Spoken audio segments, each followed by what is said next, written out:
Hello, Mark. My name is Joy Briceño, and my student number is S0441015, and I'm a sophomore. I'm going to read a speech titled How to Get Better at the Things You Care About, and the speaker is Eduardo Briceño.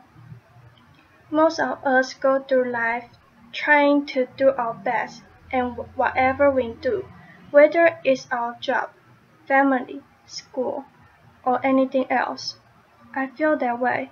I try my best, but some time ago, I came to a realization that I wasn't getting much better in the things that I care most about, whether it was being a husband or a friend or professional or teammate, and I wasn't improving much in those things, even though I was spending a lot of time working hard and then. I since realized from conversation I had and from research that this stagnation, despite despite hard work, turns out to be pretty common.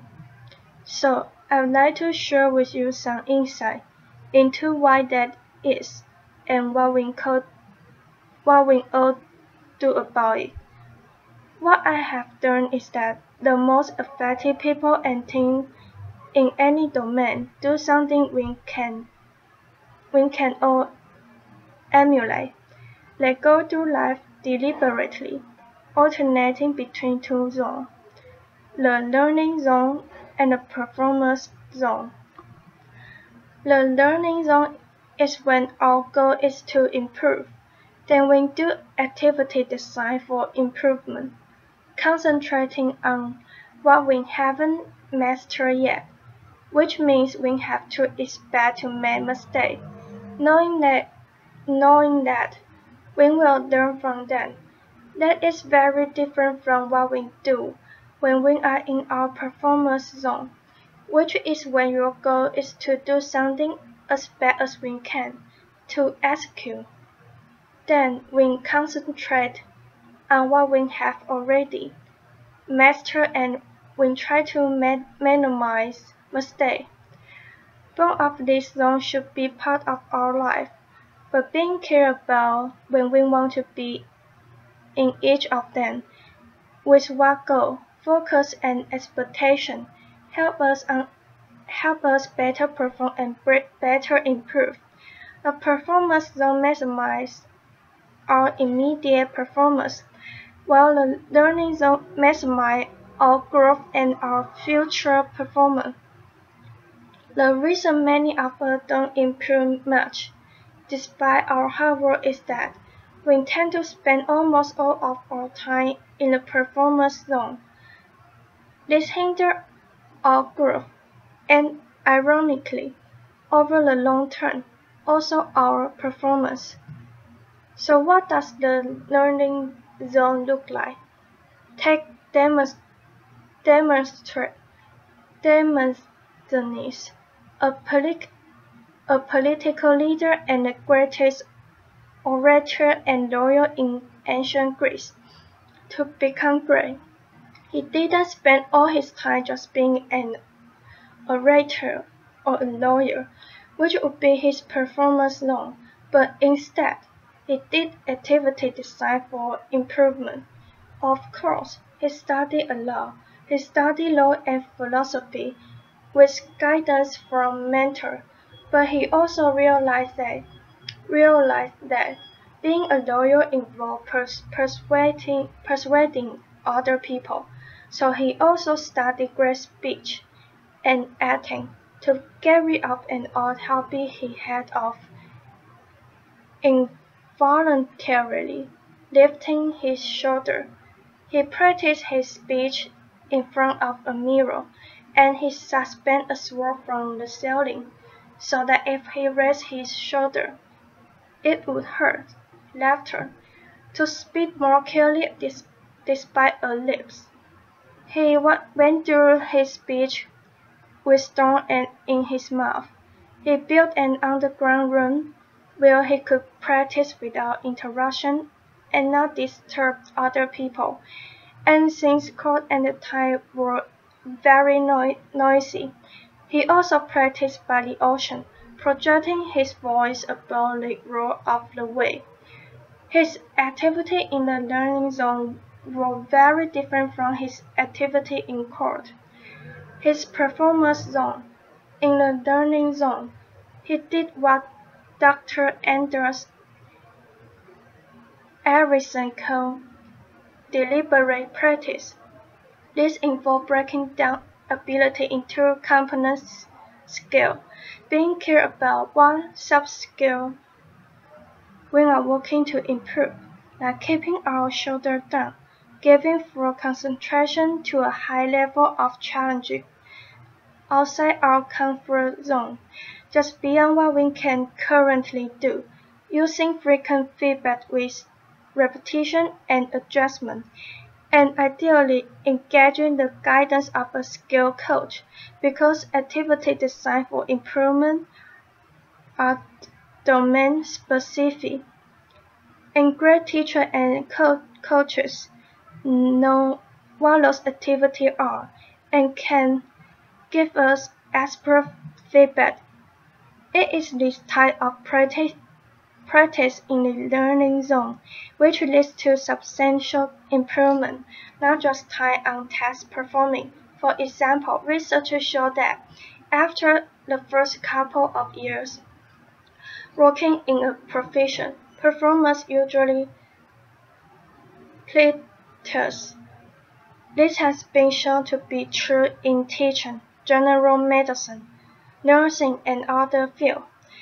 And it happens because once we think we have become good enough, adequate, then we stop spending time in the learning zone. We focus all our time on just doing our job, performing, which turns out not to be a great way to improve. But the people who continue to spend time in the learning zone do continue to always improve. The best salespeople at least once a week do activity with the goal of improvement. They read to extend their knowledge, consult with colleague, or domain expert, try out new strategy, solicit feedback and reflect. The best chess players spend a lot of time not playing games of chess, which would be their performance zone, but trying to predict the move grandmaster made and analyzing them.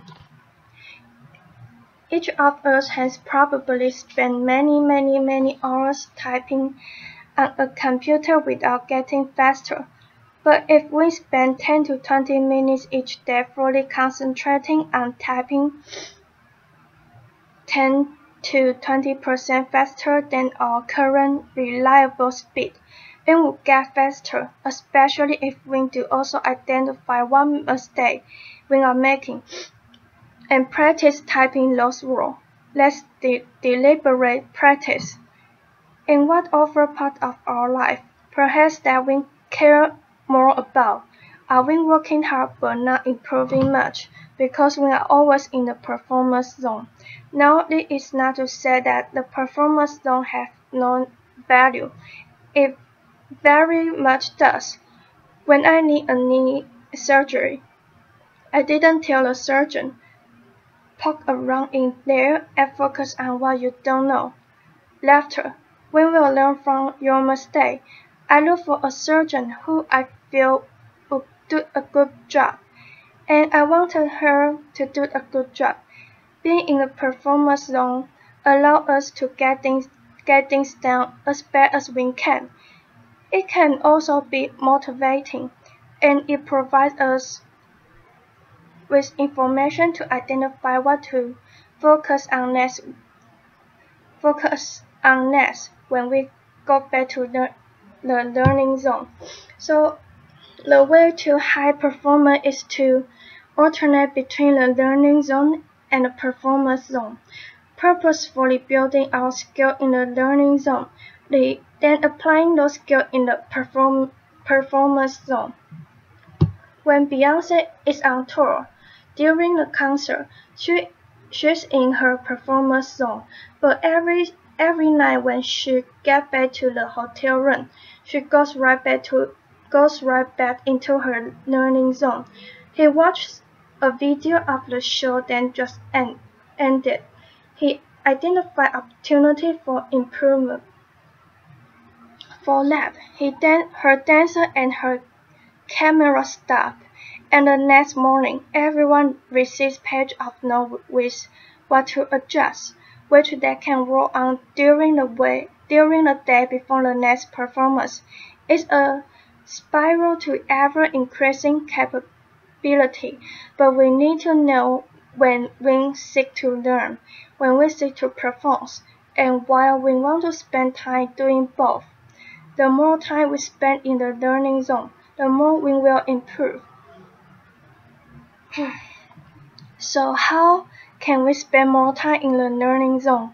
First, we must believe and understand that we can improve, what we call a growth mindset. Second, we must want to improve in a particular skill.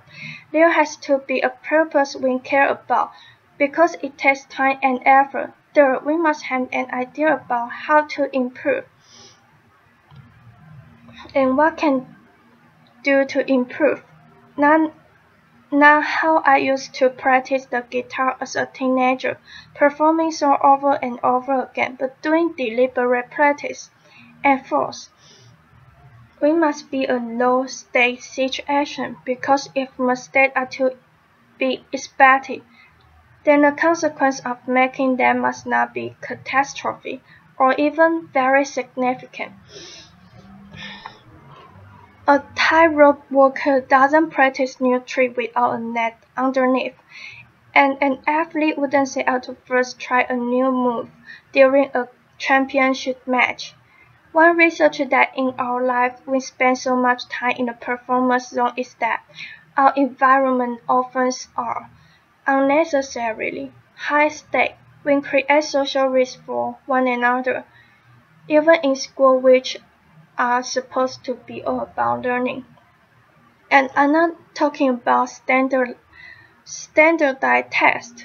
I mean that every minute of the day, many students in elementary school through college feel that if they make a mistake, others will think this of them. No wonder they are always stressed out and not taking the risks necessary for learning. But they learn that mistakes are undesirable inadvertently.